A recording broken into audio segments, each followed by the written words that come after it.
NASA, Artemis moon rocket's second launch attempt aborted. Click the link in description for more information. The U.S. Space Agency has had to postpone the launch of its new Artemis I moon rocket for the second time in a week. Controllers were unable to stop the hydrogen leak on the vehicle since the start of Saturday's countdown process. NASA now has another chance to launch the rocket on Monday or Tuesday. The vehicle would then have to be returned to its assembly building for inspection and maintenance, which would mean further delays. The Space Launch System is the most powerful rocket ever developed by NASA, and is designed to send astronauts and their instruments back to the lunar surface after a 50-year absence. Most of its thrust comes from burning about 3 million liters of super-cold liquid hydrogen and oxygen in the 4 large engines under the vehicle.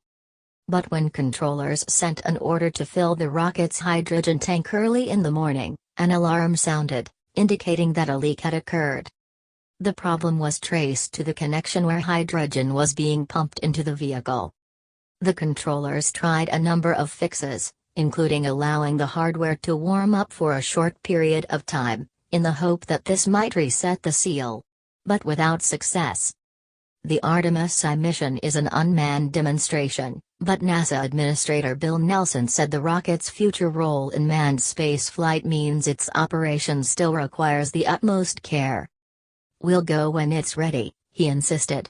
"We don't go that far, and we make sure it's right before we put the humans on top of it."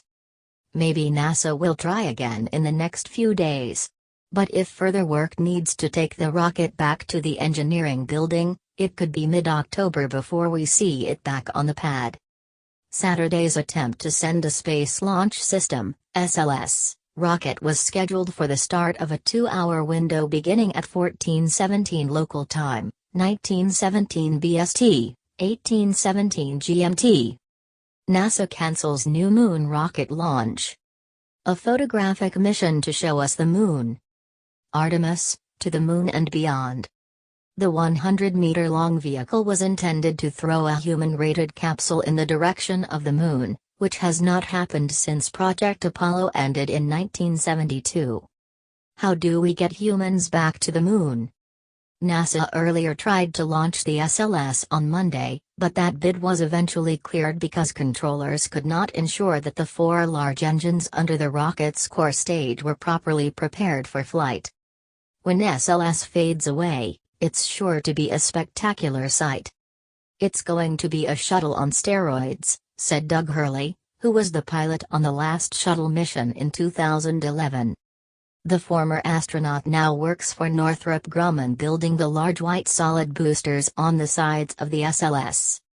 "What I always thought was the best thing about shuttle launch was that you saw it lift off and it was well clear of the tower before you heard anything, and then it was before you felt it.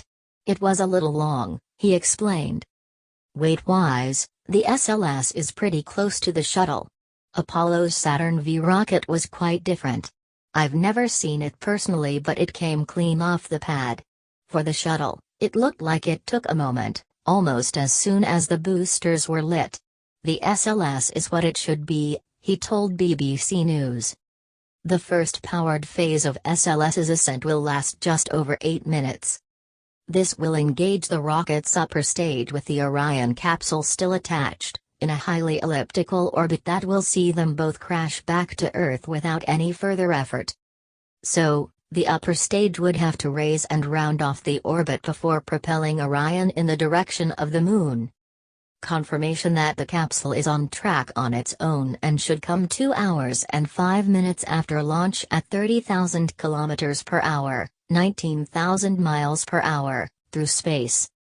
The planned mission length is just under 38 days, much longer than the 21 days that capsule manufacturer Lockheed Martin says is the maximum time astronauts should spend in the spacecraft. NASA, Artemis,